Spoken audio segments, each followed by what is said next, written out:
శ్రీగురుభ్యో నమ. హరి ఓం. ఈ 9వ తారీఖు జూన్ నుంచి జూలై 3వ తారీఖు వరకు కూడా గురుడు శుక్రగ్రహాలు కలయిక వల్ల మేషం నుంచి మొదలుకొని మీనరాశి వరకు కూడా జరిగేటువంటి ఫలితాలు ఈ విధంగా ఉండబోతున్నాయి. ఈ గురుల్లో శుక్రుడు ప్రవేశిస్తూ ఉండడం వల్ల జరిగేటువంటి విపత్తులు కానీ మంచి అవకాశాలు ఏమన్నా మన లైఫ్లో ఈ నెలలో ఏమైనా మార్పులు సంభవించవచ్చా, ఆర్థిక ఇబ్బందుల నుంచి మనం ఏ విధంగా బయటపడడానికి ఏమైనా మార్గాలు ఉన్నాయా, అనారోగ్య సమస్యల నుంచి బయటపడడానికి అవకాశం కలుగుతుందా అనేటువంటి విషయాన్ని మనం మేషం మొదలుపెట్టుకుని మీనరాశి వరకు కూడా మనం విశదీకరించి చెప్పుకుందాం. మిథున రాశి వారు జూన్ 9వ తారీఖు నుంచి జూలై 3వ తారీఖు వరకు కూడా గురుల్లో శుక్రుడు ప్రవేశిస్తూ ఉండడం వల్ల మిథున రాశి వారికి మిశ్రమైన ఫలితాలుగా చెప్పవచ్చు. ఈ పని అవ్వదు అనుకున్న పనులు అవ్వడం, ఈ పని ఖచ్చితంగా అయిపోతుంది అనుకున్న పని ఆటంకాలు ఏర్పడడం అనేటువంటి జరుగుతూ ఉంటాయి. వినూత్నంగా ఏదో తెలియకుండా ఎవరో చేసినటువంటి పనికి మీకు పేరు రావడం, దీనివల్ల ఆనందదాయకమైనటువంటి వాతావరణం ఏర్పడడం, విందు వినోదాల్లో ప్రప్రథమంగా మీరంటూ ఒక ప్రత్యేకమైనటువంటి గుర్తింపుని ఏర్పరచుకోవడం జరుగుతుంది. ఆర్థిక విషయంలో అప్పులు బాధ అనేటువంటిది కొంచెం తగ్గేటువంటి అవకాశం ఏర్పడుతుంది. పైగా కొత్త ఆర్థికాన్ని సంపాదించుకోవడానికి కొత్త దారులు కనబడడం, సెకండ్ ఇన్కమ్ అనేటువంటిది జనరేట్ అవ్వడం ఖచ్చితంగా జరుగుతుంది. ఎలాగా ఈ సమయం నీకు ఖాళీయే కదా, ఈ సమయాన్ని మాకు కేటాయిస్తే నీకు ఇంత ధనాన్ని ఇస్తామని చెప్పడం, దానికి మీరు సరే అనడం, ఆర్థికంగా మీరంటూ ఒక మెట్టెక్కేటువంటి అవకాశం ఖచ్చితంగా 19వ తారీఖు నుంచి 23 మధ్యలో మీకు ఒక అద్భుతమైన అవకాశం కలిగేటువంటి సూచనలు ఎక్కువగా గోచరిస్తున్నాయి. జ్ఞాపక శక్తి కూడా పెరుగుతుంది. అనుకున్నటువంటి పనికి వేరే కోణంగా ఆలోచించి ఆ సమస్యకి తగ్గ పరిష్కారం దగ్గర వరకు తీసుకువెళ్ళిపోతారు మీరు. దీనివల్ల నేను కరెక్ట్ పర్సన్ని ఎన్నుకున్నాను అనేటువంటి విషయాన్ని గుర్తిస్తూ జరుగుతుంది. అంతేకాకుండా భార్యాభర్తల మధ్య కీచులాటలు కూడా తగ్గుతాయి.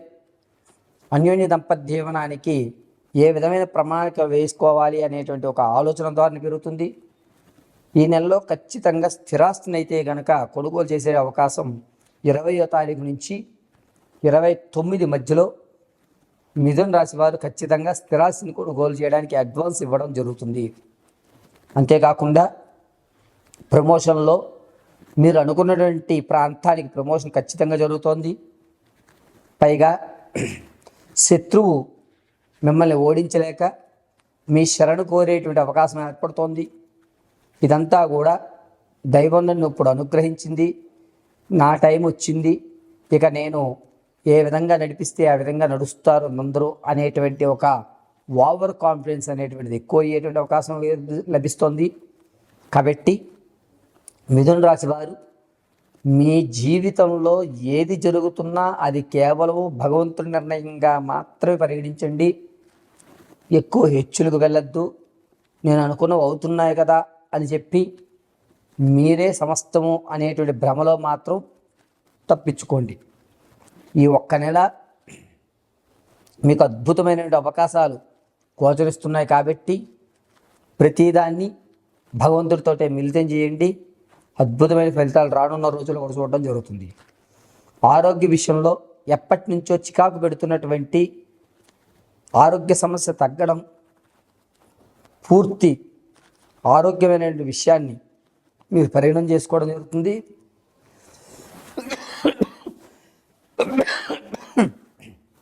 రిపీట్, పూర్తి ఆరోగ్య విషయాన్ని మీకు ఆహ్లాదకరమైన వాతావరణాన్ని ఏర్పరచుకుంటుంటారు.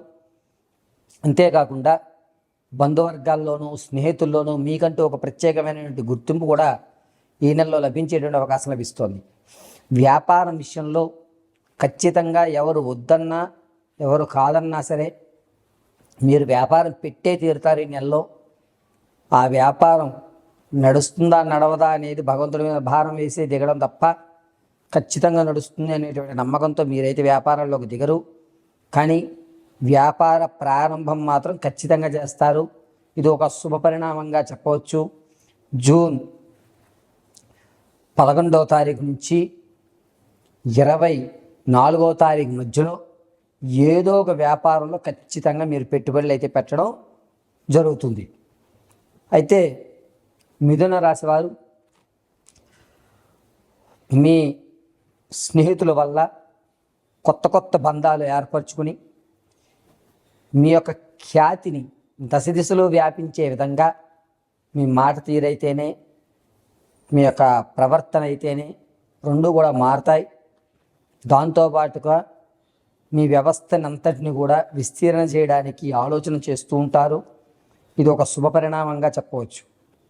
మిథున రాశి వారు మీ యొక్క వ్యక్తిగతమైన జాతకాన్ని తెలుసుకోవడానికి కింద స్క్రోల్ అవుతున్న నంబర్ను సంప్రదించండి. ఒకవేళ మీ date of birth, time, place of birth తెలియకపోతే మీ ఫోటో పంపించడం, దాని ఆధారంగా మేము అడిగేటువంటి 3 ప్రశ్నల సమాధానం చెప్పడం వల్ల మీ పూర్తి జాతకాన్ని విశదీకరించి చెప్పడం జరుగుతుంది. మిథున రాశి వారికి ఈ నెలంతా కూడాను మీ ఇంట్లో ఉన్నటువంటి కులదేవత ఎవరైతే ఉంటారో ఆవిడ ఎదురుగా కొబ్బరి నూనెతో దీపారాధన చేయండి. తెల్లటి పుష్పాలతో అర్చన చేయండి. సర్వము పరమేశ్వరి మిమ్మల్ని రక్షిస్తూ ఉంటుంది లభిస్తుంది. ప్రయాణాల విషయంలో చాలా జాగ్రత్తగా ఉండాలి. ముఖ్యంగా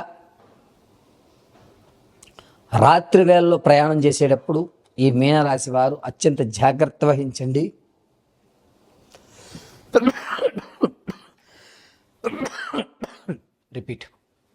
అత్యంత జాగ్రత్త వహించండి. అంతేకాకుండా మీరు ఎక్కడికైనా వెళ్ళేటప్పుడు మీరు ఎక్కడికి వెళ్తున్నారనే విషయాన్ని మీ స్నేహితులకు కానీ బంధువులకు కానీ ఒక ఇన్ఫర్మేషన్ ఇవ్వడం చాలా మంచిది. ఈ మీనరాశి వారికి 27వ తారీఖు నుంచి 30వ తారీఖు వరకు కూడా గడ్డు సమయంగా చెప్పవచ్చు. ఈ సమయంలో కొంచెం జాగ్రత్త ఉండడం అత్యంత శుభసూచకం. ప్రతిరోజు కూడా భస్మంతో శివునికి అర్చన గావించండి. ఆ భస్మాన్ని అలా అడ్డంగా ధరించండి. ప్రతిరోజు శివపంచాక్షరి మహామంత్రాన్ని పఠించుకోవడం చాలా ఉత్తమమైన విషయం. మీనరాశి వారు వ్యక్తిగతమైన జాతకాన్ని తెలుసుకోవడానికి కింద స్క్రోల్ అవుతున్న నెంబర్ని సంప్రదించండి. ఒకవేళ మీకు date of birth, time, place of birth తెలియకపోతే మీ ఫోటోని పంపించడం, మేము అడిగేటువంటి ప్రశ్నలకు మీరు సమాధానం చెప్పడం వల్ల మీ సమస్య పూర్తి పరిష్కారాన్ని వివరించి చెప్పడం జరుగుతుంది. అంతేకాకుండా ఎప్పుడూ కూడా రుద్రాక్షమాలను ధరించి ఉండండి. ఈశ్వర అనుగ్రహం కలుగుతూ ఉంటుంది. పైగా ఈ మీనరాశి వారు 9వ తారీఖు నుంచి 3వ తారీఖు వరకు కూడా విందు వినోదాలు ఎక్కువగా పాల్గొంటూ ఉంటారు. కాబట్టి ఆ సమయంలో ఎవరు మన శత్రువులు, ఎవరు మన మిత్రులు, మనం మాట్లాడేటువంటి విధానం వల్ల ఎవరు మనసు నొచ్చుకుంటుంది అనేది ఒక్క క్షణం ఆలోచించి మాట్లాడుకోండి. మీ మాట వల్ల ఇతరుల యొక్క మనోభావాలు దెబ్బతినేటువంటి అవకాశం ఎక్కువగా గోచరిస్తుంది. కాబట్టి ఈ విషయంలో కొంచెం జాగ్రత్తగా ఉండడం చెప్పదగ్గ సూచన. ప్రతిరోజు కూడా భస్మధారణ చేయండి, కలిసి వచ్చేటువంటి అవకాశం లభిస్తుంది. పైగా ఈ మీనరాశి వారు 9వ తారీఖు నుంచి 3వ తారీఖు మధ్యలో వీలున్నంత వరకు కూడా శివాలయంలో ఎక్కువ సమయం కేటాయించే అవకాశాన్ని ఏర్పరచుకోండి. సర్వం పరమేశ్వర అర్పితమస్తు.